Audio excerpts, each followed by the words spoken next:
E o Linha de Frente já começa com um tema polêmico. Por que polêmico? Pela narrativa. O presidente Lula se reuniu com ministros para discutir medidas que possam conter o preço dos alimentos. O presidente quer que os ministros discutam um novo plano safra, mais um plano mágico para reduzir os preços e assim ampliar a oferta dos produtos. O governo pretende, claro, fazer reuniões com agentes de mercado, com supermercados, frigoríficos, para rever medidas que, claro, possam baratear os preços. Participam da reunião os ministros da Casa Civil, Rui Costa, da Fazenda, Fernando Haddad, da Agricultura e Pecuária, Carlos Fávaro, e do Desenvolvimento Agrário e Agricultura Familiar, nosso querido Paulinho Teixeira. O ministro Rui Costa afirmou que não vai ter congelamento, não vai ter tabelamento, nem vai ter fiscalização de preços. Eu quero começar aqui com meu amigo, estava com saudade dele, do Paulo Loyola. Querido Paulo, boa tarde, tudo bem? Bom estarmos aqui de novo debatendo. Que medidas poderão surgir? Por exemplo, parar de pagar 50 bilhões de emendas parlamentares. Que outro tipo de medida pode surgir que ajude a arrecadar menos e, com isso, melhorar os preços? Boa tarde, companheiro Capês. Boa tarde a todos os companheiros da mesa. Boa tarde vocês que estão aí assistindo a gente. Mandar aí um abraço especial para você que está sempre aí trazendo carinho no YouTube, comentando sobre a gente. E eu vou comentar aqui essa questão do Plano Safra, que não é um processo novo, né? Na verdade, inclusive, o Plano Safra no governo Lula, ao contrário do que muita gente fala e desinforma, vem, na verdade, crescendo em relação a todos os outros governos. Então, o governo Lula fez, nos últimos anos, planos safras recorde. Para quem não sabe, é o plano ali de financiamento do setor agro, e que vem sendo reforçado dentro do governo Lula. O governo parte de um princípio econômico muito básico, em que, aumentando a oferta, você vai ter uma diminuição do preço. Me parece uma boa ação nesse sentido, principalmente se não for um processo extremamente concentrado no setor agro mais clássico e que possa também servir para distribuir riqueza dentro do processo brasileiro. Agora, é um ponto que a gente vai ter que olhar agora, e que bom, né, Capês, que está tendo conversa, que não está sendo encaminhado de maneira da cabeça de ninguém, que estão sendo escutados atores de mercado, que estão sendo escutados os setores impactados por isso, para que a gente justamente possa ter um processo que a gente se preocupa, que é a diminuição do preço dos alimentos para a população. Muito bem, sempre é bom ter o Paulo Loyola, muito preparado, inteligente, sempre trazendo bons comentários aqui no debate do Linha de Frente. Mas, meu querido Davi Andrade, reunião sempre é importante. O que me preocupa é que toda hora tem uma reunião, toda hora tem um plano, toda hora tem uma narrativa, toda hora renasce a esperança. Mas me preocupa, como é que vamos fazer para baratear o preço com uma inflação alta? Nós estamos com uma dívida pública de mais de 7 trilhões de reais. As estatais bateram o recorde de déficit público, de prejuízo, mais de 6 bilhões o ano passado. E o déficit fiscal se aproximou de 200 bilhões. Nós estamos com mais de 80% do PIB de dívida pública. Como é que vai se fazer para arrumar dinheiro para o financiamento com os juros tão altos em razão dessas dívidas e dessa gastança de dinheiro público? Explica para mim, Davi Andrade, explique para o nosso espectador. Boa tarde, professor Capês, boa tarde a todos da mesa, a nossa grande audiência. Pois é, Capês, nós temos a inflação de alimentos, né, que em 2024 bateu quase 8%, agora em janeiro também avança. Nós temos um descontrole da cadeia produtiva. E essa cadeia produtiva, na verdade, ela é impactada, né, Capês, como você muito bem disse, por questões macroeconômicas, né? O descontrole fiscal do Estado, que impulsiona os juros que nós vamos experimentar esse ano de 15% da Selic, é o que vai bater, né? Esse descontrole fiscal nas contas públicas, né? Tudo isso impacta o dólar nas alturas, né? Os produtos agropecuários são fortemente influenciados pelo dólar, tanto na ponta do insumo quanto na ponta da venda. No mercado interno, o insumo dolarizado prejudica efetivamente as margens de lucro do produtor do agronegócio. Então, toda essa característica macroeconômica, toda essa bagunça do cenário macroeconômico que o governo Lula tem feito, E isso é que impacta diretamente no preço dos alimentos. E aí o governo lança essa cortina de fumaça, né, vamos dizer assim, dizendo de reuniões, proposta de vale transporte, vale refeição, vale alimentação. Não entendi muito bem para onde que o ministro Haddad quis apontar, mas de fato é uma cortina de fumaça. O governo não tem que fazer absolutamente nada a não ser o dever de casa dele.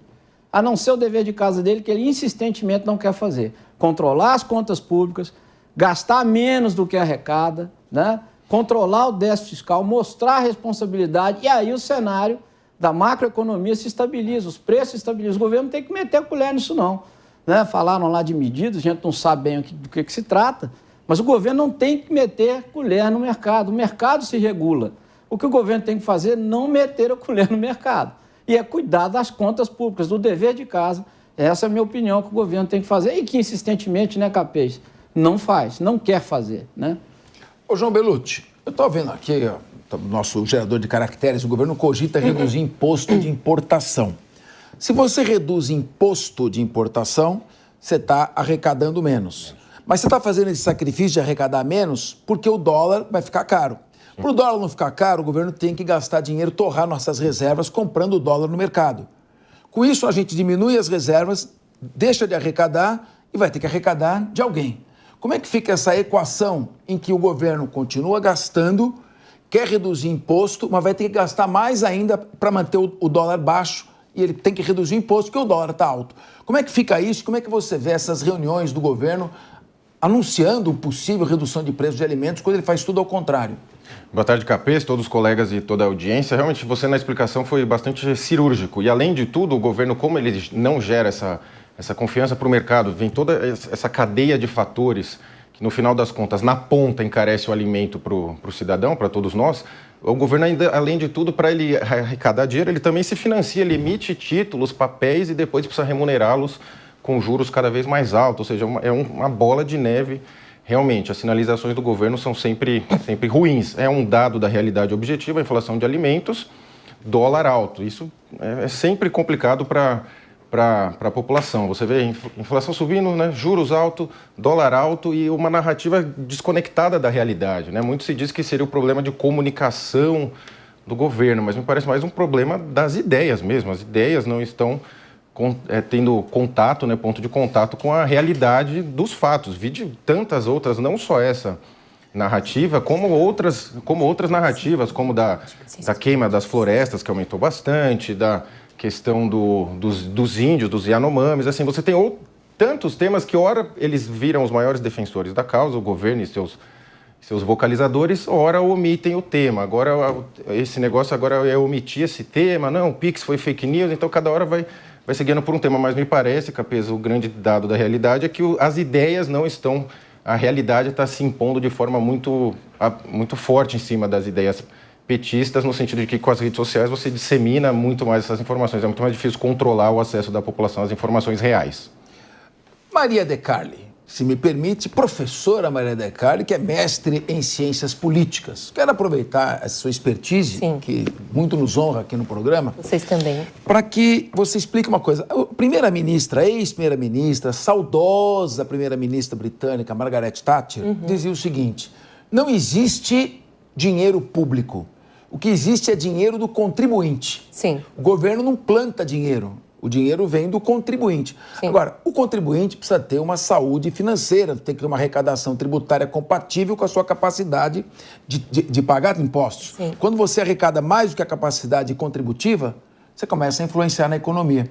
Me pergunto como é que mais uma reunião para tentar baratear preço, influir a economia, como é que se faz isso quando o governo não faz a lição de casa, que é gastar menos dinheiro público? Veja, estamos diante de uma grande crise de confiança com o governo atual, e isso é fato. A gente sabe que existe um governo que está dividido entre duas grandes alas principais, a ala mais gastadora versus a ala que tenta enxugar gelo, porque, de fato, além da crise de confiança, também temos uma crise fiscal, justamente porque as contas não estão fechando, o remédio amargo não está sendo tomado, as medidas que devem ser feitas como reformas importantes, estão sendo adiadas para 2027, então, assim, pós-eleição. Então, assim, Capês, de fato, o dinheiro, ele é finito e as pessoas estão, o contribuinte, o cidadão brasileiro, ele está, de fato, numa situação muito complicada, porque, veja, a inflação dos alimentos foi a que mais cresceu em 12 meses. A gente fala de inflação de 5%, 4,5%, que é o teto,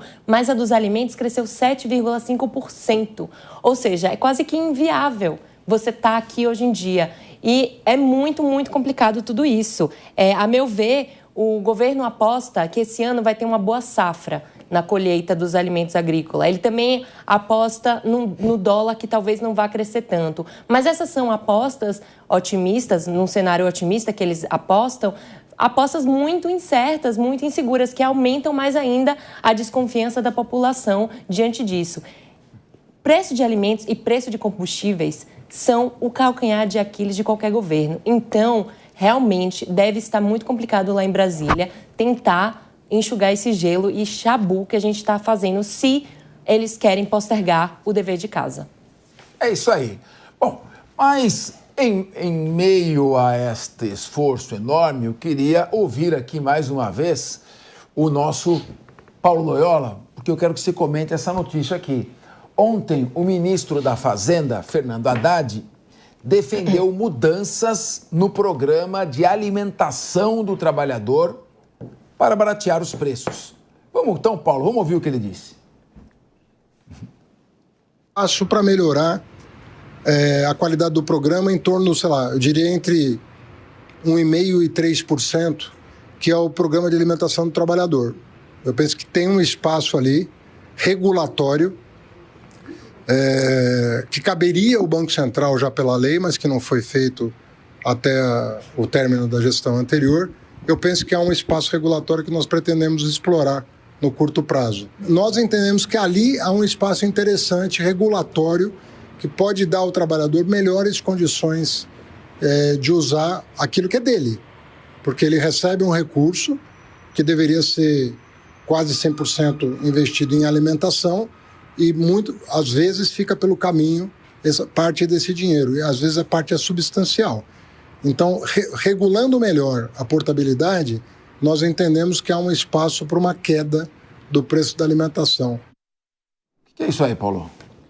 Bem, na verdade, o governo está fazendo algumas tentativas de financiar de outras maneiras e de tirar a pressão do consumo de alimentos, como já falei, de incidir ali na relação entre custo-benefício. Agora, me chama muita atenção, Capês, esse discurso. Eu tenho alguns dados aqui recentes da Instituição Fiscal Independente, que o déficit do governo vai fechar justamente dentro da meta.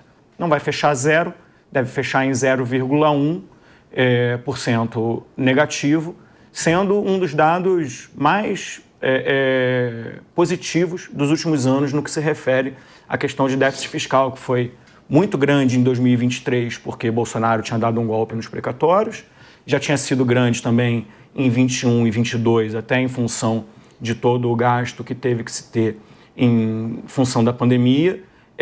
A gente vê o dólar caindo significativamente nesses últimos dias, em parte porque não há índice macroeconômico para se caracterizar, de fato, uma crise fiscal brasileira, para além do terror que alguns tendem a fazer quando se trata de um governo de esquerda no Brasil.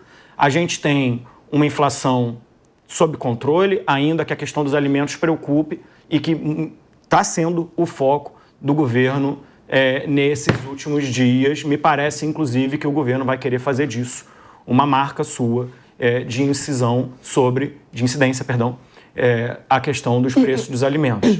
Inegavelmente, é um ponto que precisa ser tratado, é um ponto que prejudica mais, principalmente os mais pobres. A questão da dívida preocupa, como a Maria muito bem lembrou aqui, a gente tem uma questão de dívida preocupante, mas, repito, as expectativas sobre a economia brasileira, elas são sempre muito negativas. Vamos lembrar que nos últimos anos o Boletim Focus, que é realizado por agentes do mercado, tem colocado ali o crescimento da economia 0,8%, 1%, e a economia tem crescido 3, quase 4. Então, sistematicamente, o que a gente vem vendo é que não há dado macroeconômico para sustentar, por exemplo, esse valor de dólar. Sai um relatório do Itaú essa semana mostrando que o dólar-alvo brasileiro deveria estar em algo em torno de 5,70, que não tem razão macroeconômica para estar. E a gente tem visto justamente o dólar cair ao longo desses últimos dias. Então, vejo o governo num bom caminho para atuar sobre essa questão da alimentação, Capês, e vejo muito terrorismo econômico no sentido de sempre avaliar mal o governo que vem sistematicamente crescendo mais e entregando números acima da expectativa do mercado. Davi Andrade, você concorda que é um terrorismo econômico ou realmente as dívidas estão altas e o déficit aumentando? Qual a sua avaliação? Olha, Capês, com devido respeito, viu, colega? Eu acho que contra números não há argumentos. Os números estão aí. O Brasil está batendo recorde de déficit público, recorde em cima de recorde. Não é à toa que a Selic está batendo 15%. A Selic é o reflexo da falta de controle dos gastos públicos. A Selic está em 15%. O dólar bateu mais de 6%. Por quê? Por falta de confiança do cenário internacional com as contas públicas, com a responsabilidade fiscal do Estado. Não há como negar esse cenário. E não há como negar também o cenário de que o governo insiste em continuar fazendo as mesmas coisas. O governo continua gastando mais do que arrecada. Apesar, Capês, do Brasil estar batendo recorde em cima de recorde de arrecadação tributária, com base em todas essas medidas de aumento de carga tributária que o Haddad fez desde o início, desde o primeiro dia útil do governo Lula. Quer dizer, a curva de ascendência dos gastos públicos é muito maior do que a curva de ascendência das receitas. É isso que estimula esse cenário de desconfiança do governo no controle das suas contas. O governo não quer controlar suas contas, o recado está dado, né? E isso aqui atrapalha índices de inflação, que atrapalha a Selic, que atrapalha o preço das commodities. Eu venho lembrar que grande parte dos alimentos são commodities baseadas em dólar. Então, se eu tenho uma commodity cujo preço é dolarizado, é evidente que a alta do dólar influencia o preço interno, como influencia o preço dos insumos que o agronegócio usa. Então, esse descontrole fiscal que é comprovado por números, né, é isso que afeta toda a economia. Basicamente isso, o governo não quer mudar isso. O governo já deu sinais de que não vai mudar, que vai continuar fazendo exatamente o que fez nesses 2 anos, nos próximos 2 anos. Né? Esse é o grande problema no meu modo de ver. João Bellucci, o Brasil, e principalmente os governos de esquerda aqui do Brasil, tem uma característica assistencialista muito grande. Então, agora intervir no Vale Refeição. Não é melhor garantir condições econômicas para que aumente a taxa de emprego, melhore os salários dos empregadores? O salário-desemprego, o índice de salário-desemprego disparou. Ou seja, quer dizer que estamos tendo muita gente desempregada. Então, os índices estão um pouco difíceis de entender, os índices divulgados pelo IBGE. Como é que você entende essa situação, o governo, esse caráter assistencialista? No caso, pode até ser uma coisa boa. Não seria melhor criar condições para gerar mais emprego e melhores condições para os trabalhadores? Perfeito, Capês. E até isso que você colocou é uma coisa que decorre até da lógica básica, né? Então, o governo ele não deve intervir tanto e deixar o cenário no que está ao seu alcance melhor para que se gerem novos negócios, que acarretem novos empregos. Na questão específica do Vale Refeição, o governo, como todo ente tributante, ele tem uma série de bases de cálculo na sociedade, vamos colocar assim, dando sopa. E ele escolhe onde ele vai tributar, vamos tributar aqui, tributar ali.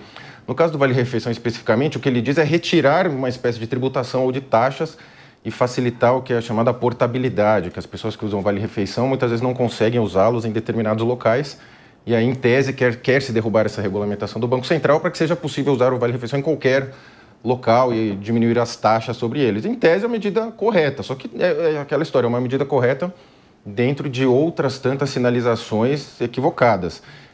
O governo acaba tendo 2 opções, ou aumentar a tributação para conter os gastos, ou fomentar, né, a economia, o que não tem sido a sinalização nesse sentido, vide os dados da realidade. Especula-se, inclusive, a questão do IBGE paralelo, que vem sendo denunciado pela mídia na questão dos números, a má relação ali entre o presidente do IBGE e os demais funcionários. Teve até uma carta pública de críticas ao que está sendo feito no IBGE, que, na verdade, é uma grande estratégia, o aparelhamento das instituições que acabam podendo divulgar dados que não dizem respeito à realidade. Não estou dizendo que seja o fato, é uma denúncia que se investigue, porque uma coisa são os dados da macroeconomia, outras coisas é a realidade do cidadão brasileiro no supermercado, Capês.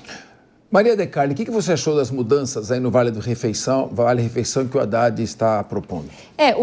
O que eu tinha visto eram que o Vale Refeição, ele é uma política adotada dos anos 70, salvo me engano. Então, em alguns institutos, trabalhos e empresas, eles adotam esse tipo de benefício. Então, ele realmente ele tem o objetivo de melhorar as condições nutricionais dos brasileiros e ele está meio que a par de tudo isso, não incide carga tributária no Vale Refeição. A meu ver, veja, Capês, é uma tentativa desesperada de conseguir fazer com que os preços, de conseguir trazer um certo equilíbrio para o aumento desenfreado dos preços que estão ocorrendo agora. A gente sabe que o bolso é o órgão mais sensível do ser humano. Então, o bolso vai doer e muito se nada for feito de fato nas eleições em 2026. A economia, os preços foram fatores cruciais para a vitória do Trump nos Estados Unidos. E isso vai impactar nas eleições de 2026 no Brasil. Então, isso é uma tentativa do governo de, como eu creio que vão vir tantas outras, para tentar conter o aumento desenfreado dos preços. Eu recebi mensagens aqui falando que está inviável um pacote de café, chegando a custar R$35 em locais de subúrbio do Brasil. Meus seguidores me escreveram e falaram isso aqui. Então, assim, é realmente muito preocupante.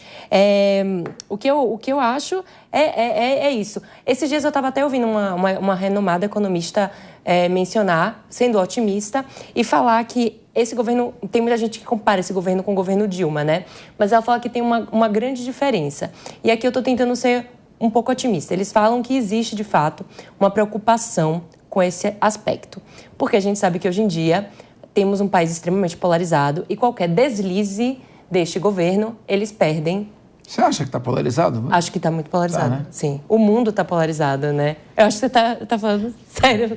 Mas, enfim, é isso. Então, eu acho que eles sabem que é muito mais perigoso a oposição vencer, porque aí eles perdem mesmo o governo, né?